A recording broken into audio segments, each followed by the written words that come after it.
Hello everyone, welcome back to another video. Today is something different than what I usually do, and I should pull that down. Close enough. But today is a different video. I have with me a Lego set that I wanted for a long time. Well, I mean, it's relatively not really new, because this is what came out for the 12th season of Lego Ninjago. Yes, I still watch that show. Yes, it's a kid's show, but if you like something, watch it. It's okay. It doesn't matter if it's a kid's show or something, you know? But anyway, I just wanted to talk about stuff while I build this set and sort of review it. Not really. Let me get it open. I ripped it. Okay, got them. School started almost 2 weeks ago-ish. It started for me the 17th, I think. Yeah, 16th. The 16th. I chose to go fully remote because COVID-19, right? And you can't really. Okay. So this so far, 1, 2,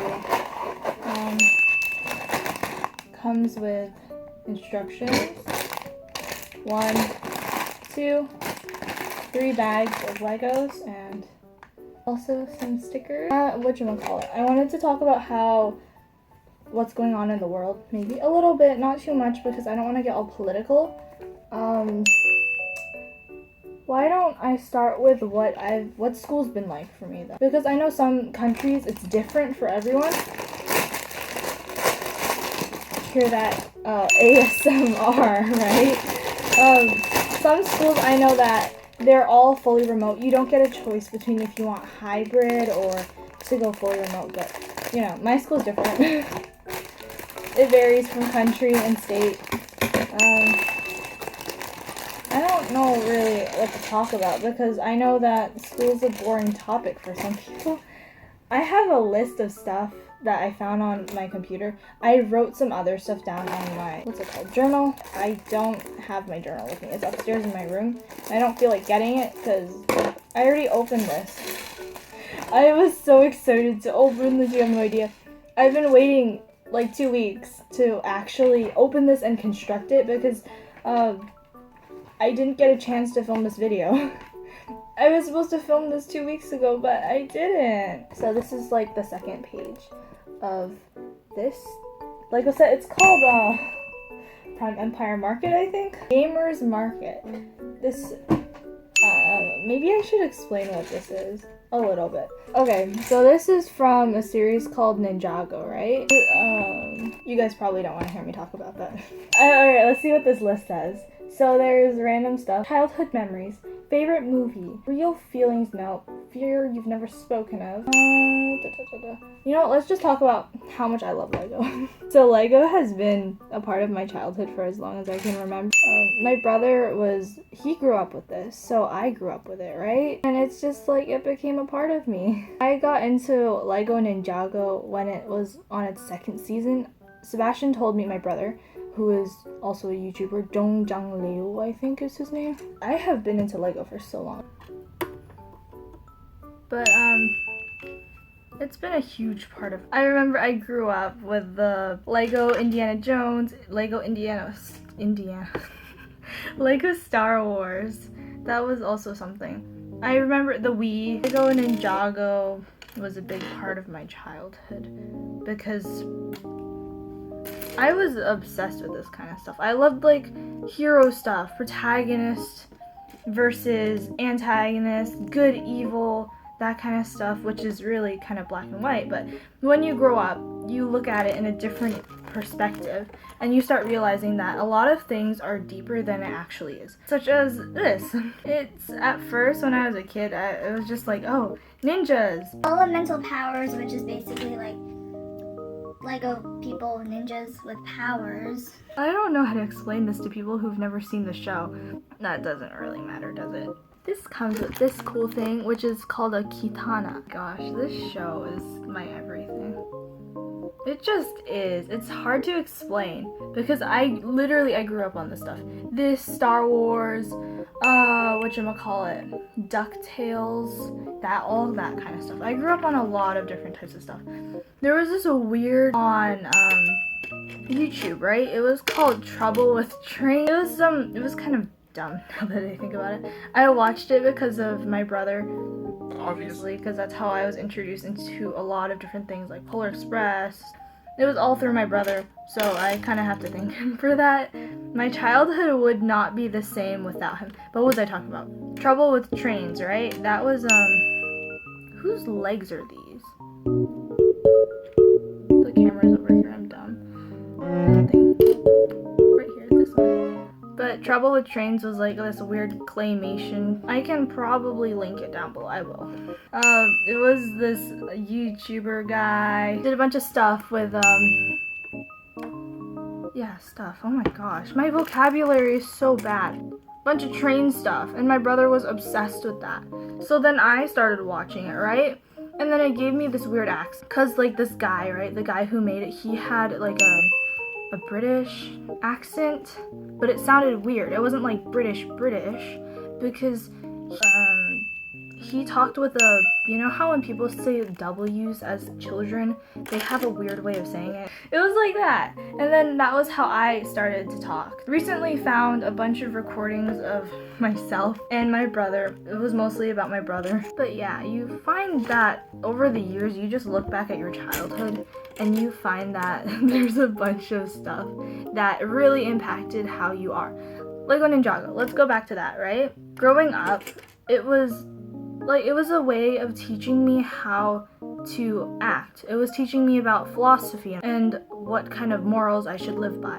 Because it was a wise show, basically. You know, there's this guy named Sensei Wu. He's the master of the ninja, and he's wise at first. At first you think he's wise, but then over time you realize that he's just kind of like dumb in a way, in some aspects, because he hides a bunch of stuff from people, and that causes a bunch of consequences. So that really teaches you that what you do then will come back to you now. What comes around goes around, basically. And like, but in the first few seasons, he was so wise. He's like a Jedi, basically. You know, every single other master you see in those shows, like I don't know, those things that people see. And I'm not good at explaining, period. I probably should have worn a plain shirt. I'm so sorry. You know what? Maybe I should change my shirt. There we go. So we have this guy. This girl is Harumi. These are all avatars. No, she's an avatar.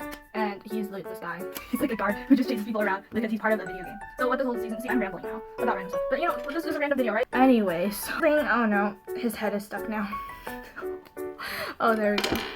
Back to Sensei Wu. In general, a lot of things that I've watched have taught me so much. You assume that you're gonna learn most things from your parents, right? Because that's what everyone says. Everyone says that. Oh, your parents are some of the first teachers you'll have, probably. Because they're the ones who brought you into this world, right? In my case, at least, I find that you learn a lot of things on your own.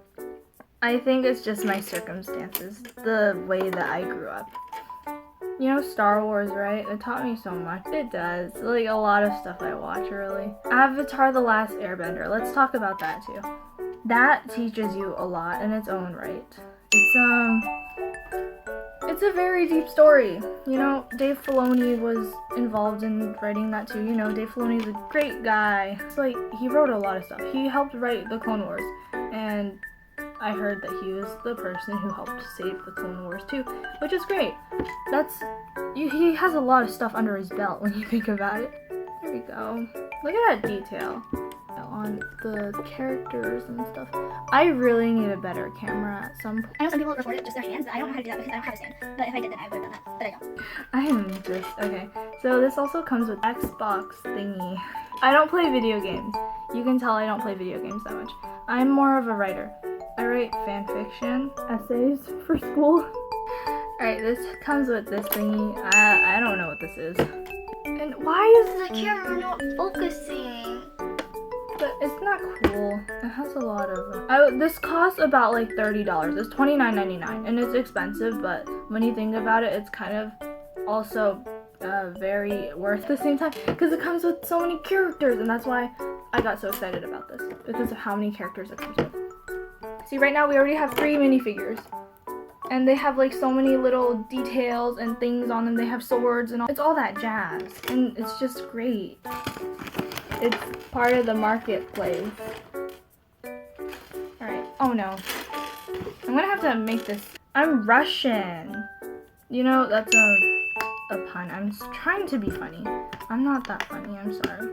I'm very sarcastic though, and some people don't understand sarcasm, so then their feelings get hurt when I'm sarcastic.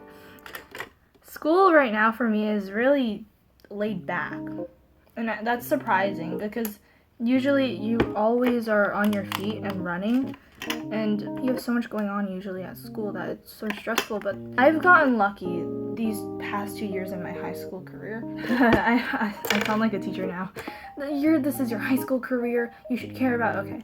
School is very important to me because it's the foundation of what you're gonna have to do in college. It's important, yeah, and it also teaches you like life skills. Sometimes it's not really life skill, it's more like it teaches you socialization skills while not actually teaching you at the same time. No, I'm not good at articulating my thoughts. What do you think you need to do to become a better person? No, kind of personal, but you know, we're gonna keep it real then. Okay. The world lately, right? It's been so confusing. And I want to say that it's partly because of the moon and the stars and their position. I'm into astrology, not astronomy, astrology. Figuring those stuff out is very important to me, even though I don't always do it. Really paying attention to yourself is important because it can teach you about what you need to improve about yourself. One thing that I've been trying to get into my head is that if you are bound by a single definition, you can never change yourself. And I've seen that in a lot of people. Like some people, they want to become better people. They want to try and improve themselves. But if you're bound by something that is keeping you tethered to the ground, then you can't change.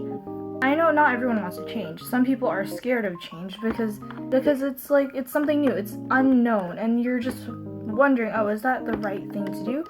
Sometimes, yeah. Sometimes you need to change yourself to become better and to become the best version of yourself. I'm trying to change myself. You can't stop the change as much as you can stop the setting sun. I said that in such a monotone. I'm so sorry. It's easier for me to talk in writing than to actually speak because I get nervous and then I forget what I'm trying to say, and it's hard to articulate your thoughts like that. And I'm missing a piece. Oh no, I'm looking for this thing. I'm supposed to have 2. If you want to change yourself, you have to look at it from a different perspective. You have to think about, how do people view you? Sometimes it's not good to think like that, and that can kind of lower your self-confidence because, like, you know, you're trying to be confident, some people. But if you want to change yourself into a better person, you have to, how do people view you? How do they see you? How do you act towards them? Ow, that hurt. It's a lot of self-reflection. Sometimes you just have to do that. It's important to self-reflect. That way you can look back at your day and everything you've done and review it, like how I'm reviewing this Lego set right now. I'm not very wise, I'm not smart, I'm just average. I try to give people advice and to be a person that is humane. Something that I feel like a lot of people forget to do is to be kind. They get so caught up in the moment that they just say something that they know that they'll regret later. Like right now, you see it everywhere, on the news, in the comment sections of people's stuff that they make on like Instagram or something. So what I want to say is just be kind to everyone. Be someone you want to be around. It's good to make friends, not enemies, because you don't know when you'll need people like that. Because I don't talk to people that much. I'm not a social butterfly. I'm very shy, and people tell me that, oh, why don't you go out there more, you know, make friends or something. I have friends, but it's hard, I think, to talk to people for me, because you get worried that people are going to judge you all the time, and then, the world's very judgy, and you're just worried that you're not up to people's expectations. It's not easy. The world is not easy. It's just something that you have to learn to deal with, though, because eventually you're going to have to go out there. And I know that, but it's so hard to just do it. I get shy easily. And I think that's just because I don't have good confidence. I get not scared. I'm just not used to talking to people because I don't like doing things alone sometimes. Like, when you go to a cash register, I can't do that. I can't go up to a cash register and like talk to someone there and like ask for a drink because I get nervous. Oh, what if I say it wrong? Oh, what if I mess up? Oh no, they're gonna say something. They're gonna think I'm this or that, and and then you just overthink it, and then it just gets worse because you're like, oh, why would they say that? Why would they care? Even though you're just a person. You're a nobody, but then you get worried all the time for no reason. Alright, this is the end of part 1.